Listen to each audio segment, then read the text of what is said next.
Hello, welcome. Today we are covering visual appeal of characters in games, and the title of this talk is Cajun Catfish vs. Shadow Ninja. And who this talk is largely for is for actually artists and designers. The reason why we want to cover this is to think about what players actually want in their games, what characters they're attracted to, what characters are aspirational to them, and how that can kind of fill out a roster. People are already guessing, but Cajun Catfish refers to Thomas Kench, and Shadow Ninja refers to Zed. So the person who came up with this with me is actually one of the strategy leads on Valorant, and it was back when we were he and I used to just have meetings and we'd sort of shoot the shit and talk about characters in games and how to think about them. And the framework boiled down to what designers want sometimes and what players want sometimes. Now, I'll actually start with Zed. Zed is a Shadow Ninja. Zed is not that interesting of a character. He's not that unique in the world. He's a ninja who uses shadows. He throws shurikens. These characters exist in all sorts of games. I mean, any game with ninjas in them, any games with samurais, whatever.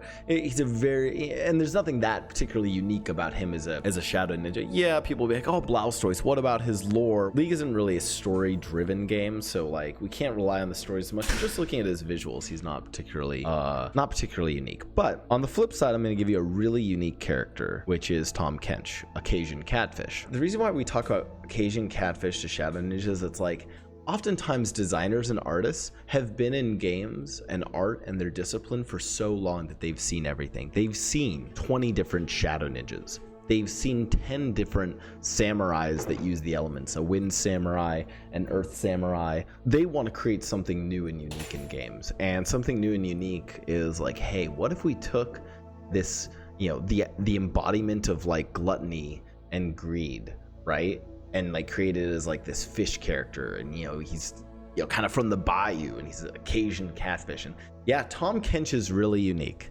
Players don't want to play Tom Kench. Players want to play a Shadow Ninja. Oftentimes, what I have found in thinking about games is that designers or artists or a lot of these people tend to sort of be more like an ivory tower, maybe, of thinking about game design or thinking about the characters they make. And that's fine, and they can have incredible, unique ideas, but oftentimes your players just want to play a Shadow Ninja. They just want to play Zed. They just want to, play that more sort of basic character. Let's get into what that means, because I'm not saying that you should never try to make unique characters. Unique characters are important for games. It's how we push them further. But understanding what makes Zed appealing versus Tom Kench is important. I will take a brief note. For the entirety of this talk, we're going to talk about visual appeal of characters. Gameplay is obviously a really important factor, and people are always hey, I would still play these characters if their gameplay wasn't bad. I will also say gameplay and visuals are kind of linked. If I describe to you Zed's kit, and then I was yeah, and now that's a Cajun Catfish, he creates a second version of himself, and he throws out his tongue in different directions, and when he ults, he jumps up into the air, and there's multiple clones of the catfish. No, his kit doesn't really work on Zed. Meanwhile, if I was to tell you yeah, Zed's kit is throws out a shuriken and then it slows you, and then he walks up to you and he autos you, and then he eats you, and he can also consume his allies in you can maybe make it work, but again, their kits fit their visuals more, right? It's oh, that kit sounds pog. Yeah, Shadow Tongue. Yeah, not gonna happen. But again, for the point of this talk, we're gonna talk about visuals. So why are we even interested in this as a topic for game strategy and thinking about games? Well, characters are really important in games, right? Any number of these games, characters are critical to them. So games like OverWatch, Brawl Stars, Mobile Legends, Smash, Apex, etc. So we'll cover a bunch of the games. We're actually going to be really focused on Overwatch and Apex Legends in particular. Characters are really important in these games. Characters matter differently depending on the game. So games where characters are not important, Call of Duty, Warzone, CS:GO, characters don't really matter. They just don't really exist. No one really cares. Where they're probably the most important is in games like Overwatch and Super Smash Bros, where the character defines the gameplay entirely. An interesting point that will be relevant later on in this conversation is that I don't think characters matter as much in games like Apex and Valorant. And here's why. A lot of the core gameplay for those games is not dependent on the characters. So basically the gunplay of those games. For Apex, it's the battle royale nature and the use of gunplay. In Valorant, it's the bomb defuse and gunplay nature of the game. The characters are sort of supplemental, but I still think they're super connected. So let's go through like a quick roster review, and I'm going to make some calls as to why I think some games, based off of looking at various data sources external to Riot, not Riot's data source, of like, of play rate of characters, of art made for characters, about like how various characters do. I don't like Apex's characters. I don't think that they do a very good job of this. They do a good job of some things. So someone in chat actually mentioned this, like, hey, like Apex clearly made a specific decision to include a lot of diversity within their character roster, and I think that is fine. I think that's actually really good. I think that drives a unique level of appeal for the game. But let's actually talk about Bloodhound for a second. So Bloodhound is non-binary, so they'd be they. Bloodhound is interesting because they're one of the first sort of canonically non-binary characters in like a major game, right? When we think about like Overwatch or Apex or League or anything like that, like Bloodhound being a non-binary character is pretty cool. That's like a very unique thing. I do not like Bloodhound as a character. It has nothing to do with them being non-binary. It has more to do with them being a weird, spooky shaman, like with crows and a gas mask on and like random like brown equipment and like a muddied color palette.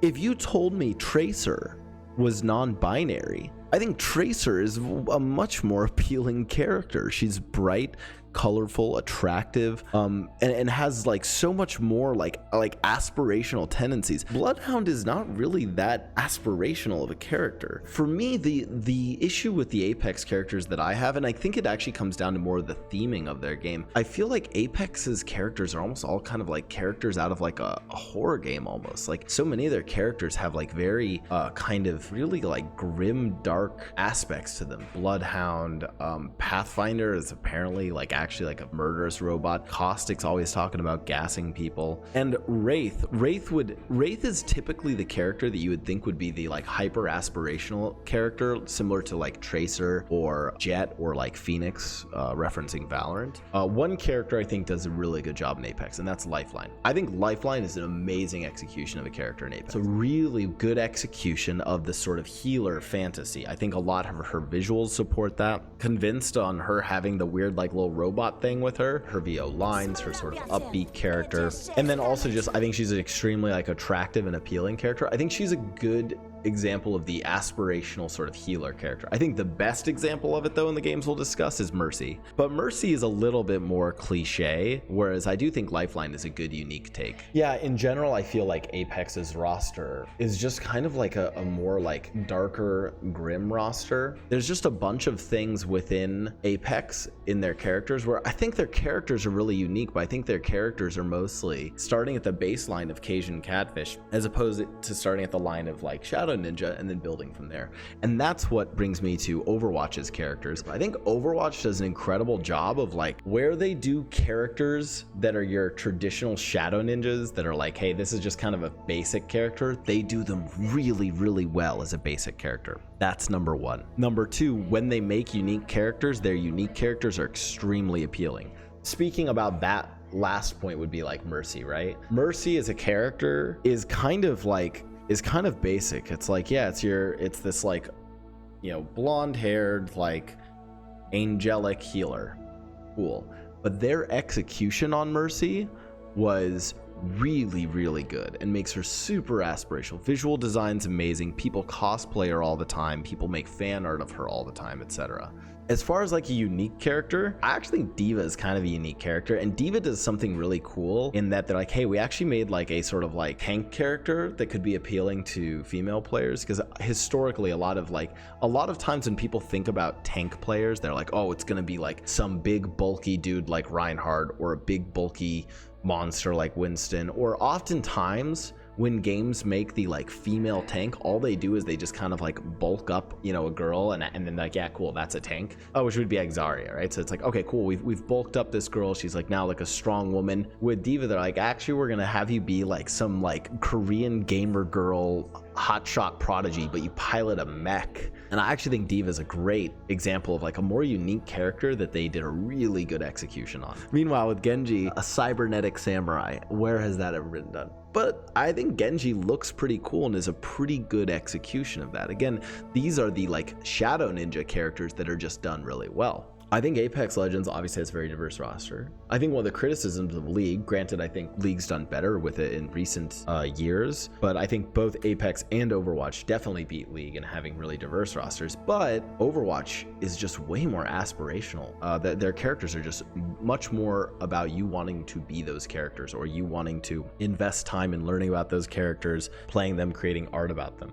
Cool. Talking about Valorant's characters now, I have a few thoughts on them. So here's my personal take, having looked at League of Legends data and then also having evaluated other characters. I think Jett and Phoenix are two of the best designed characters. I think Jett and Phoenix are really good. Let's look at who Jett is compared to across the other games, and we can kind of figure out who does the best. Jett is your like, this is the character that appeals to the players who play Yasuo, who play Zed, who play the like, I want to pop off and do some cool outplay. They love their like, you know, sick knives, dashy movements, etc. I think in Overwatch, you're going to find Jett is going to be most similar to maybe say like a Hanzo or like a Genji. I think especially Genji. And then in Apex, it's Wraith. I think if you line up Wraith, Genji, and Jett, Genji and Jett stand out way further than Wraith. And I'll be critical of the Valorant roster as well. I think that like Breach and Brimstone are really similar, both in the color palette of how they look. Granted, Breach's orange jacket kind of makes them stand out. And the one thing, here's a great example, by the way, of when we talk about like having diversity in games that I really like. I liked this about Breach and about Octane as well. Both these characters having prosthetics, I think, is a really cool example, an injection of diversity in games where it's like, it's really future thinking and aspirational. Imagine, you know, you're a kid who's playing games and you've lost the ability to use your legs or use your arms or something like that. Having this sort of aspirational fantasy that a lot of us had. One of the best examples of these characters, by the way, is Cyborg, right, from Teen Titans. That's such a cool aspirational fantasy and a really good execution of that. I really like that aspect of Breach. But my critique of Breach and Brimstone together is I have like some like middle-aged white dudes with facial hair. This dude has orange facial hair and an orange jacket. This dude has gray facial hair and a gray jacket. Honest to God, sometimes I look on the mini map when I'm playing Valorant and I can't tell the difference between these two characters. You know, compare and contrast that to like the visual distinction you get between like Jett and Viper or Phoenix and Viper, right? Like clear visual distinction, very unique visuals on them. I think those are like ones where I'm like, yeah, way more sort of like amongst the roster, clear who is who. Popularity within games.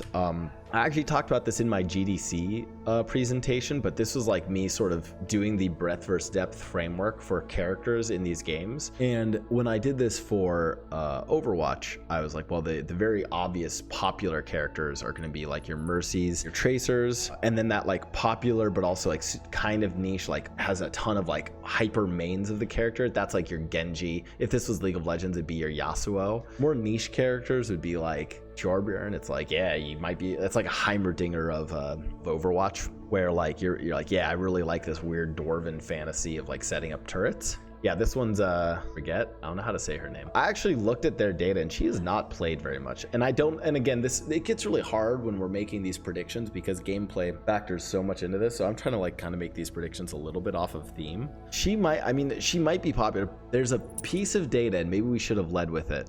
And I might even just jump to it to sort of explain how I'm coming at the conclusions for why certain characters are more or less popular. Again, the versions of these in Apex, I think people play Wraith largely for the like outplay gameplay. I do think Apex's best character is Lifeline. I think she is like a good execution of this theme of the like healer archetype, but she is a very unique execution. Whereas this is the, hey, we took the archetype and we just did the best version of the archetype with Mercy.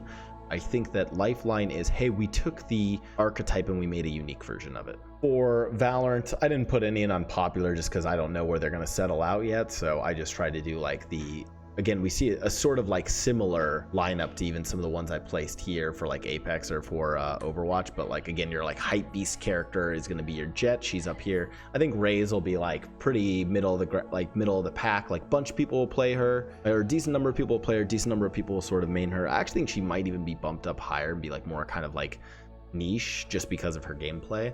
I want to come back actually to all of these slides after I show you this, a new model for visuals. I looked at DeviantArt. I searched for character name. What I did was I just did character name plus game title, and I looked to see how much character art occurred in DeviantArt.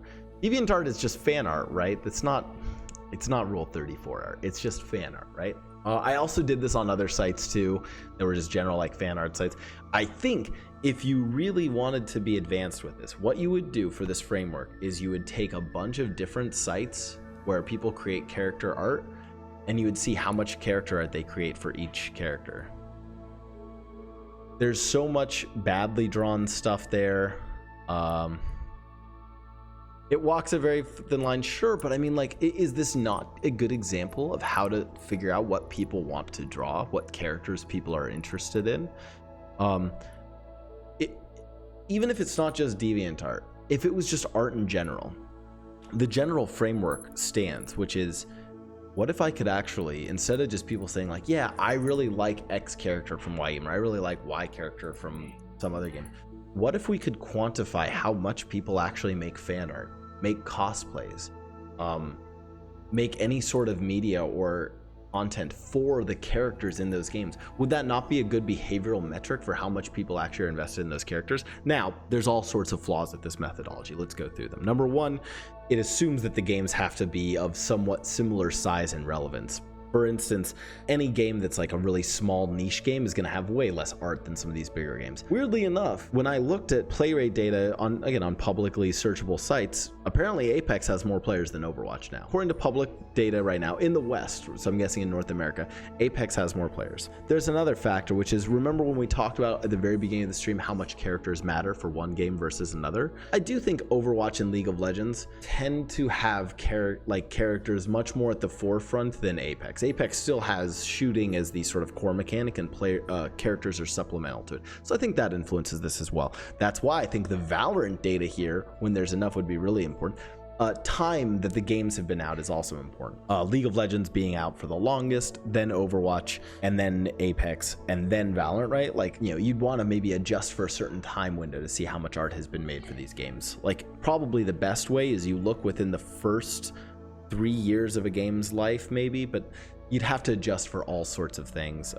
Again, this kind of analysis gets tricky, but this is kind of a new model I want to propose for thinking about characters in games. Is what if we could actually measure how much people engage with these characters? I think people who play games like Overwatch and League of Legends have a higher desire for immersion, for fantasy and story, or character progression even. I think they're going to have higher motivations that would also probably correlate with their likelihood to be artists or create fan art for a game. I think that, not to knock on shooters, but in the world of do you create fan art for this game or not, first-person shooters have some of the lowest creation of fan art. Now, again, Overwatch is kind of a first-person shooter. It's more of an action character shooter.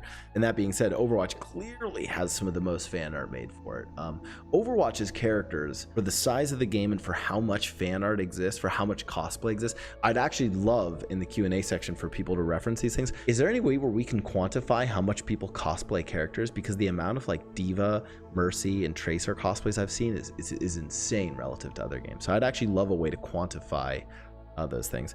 We'll come back and reference a bunch of those slides of the characters at the end, but I want to wrap up with, remember when we talked about Cajun Catfish versus a Shadow Ninja? I want to end this sort of general talk on Caustic versus Viper, which, you know, I kind of teased at the very beginning of this. But imagine I'm thinking of a character, like let's say I'm a game designer specifically focusing on gameplay, and I'm like, oh, I have an idea for a character that uses toxic gas as space and zone control in our shooter game, which is what both these characters do in Apex and Valorant.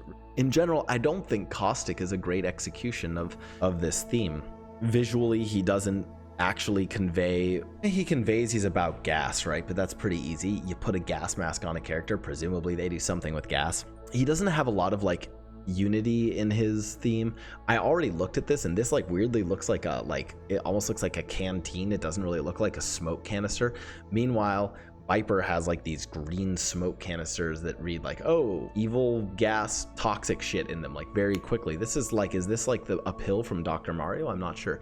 Even some of their voice lines, like, you know, Toxic or Caustic's like, placing an independent variable, and I'm like, what? Like, I never really get that voice line. Whereas like Viper to me, her lines sound super sinister. People make the comparisons to Shigo because Shigo was a really cool badass villain from Kim Possible.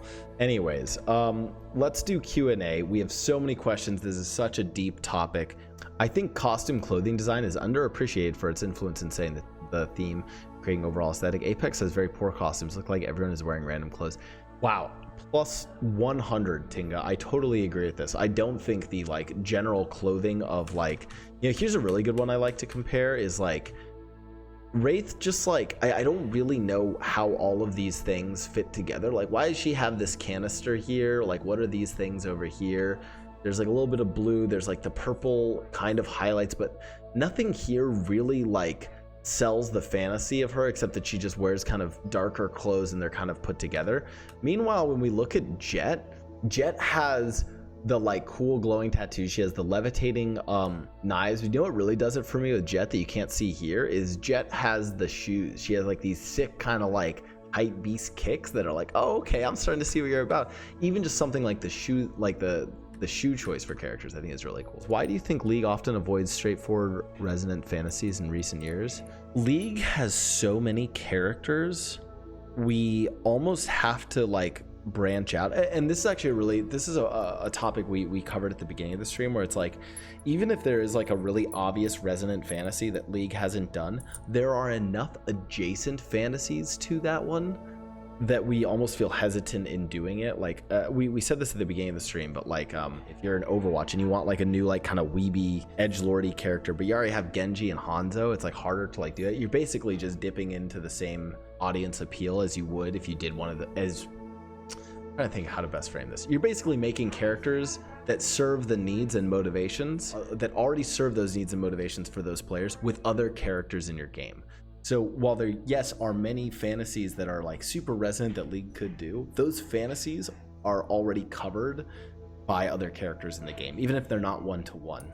The way I think about it is there's like the motivations and needs of the players are like up here, and then there's like this fantasy fulfills it, this fantasy fulfills it, this fantasy fulfills it. And it's like League already has like a bunch of the fantasies that fulfill those needs and motivations. So this one, even if it's a super resonant one, like, hey, you already have enough characters.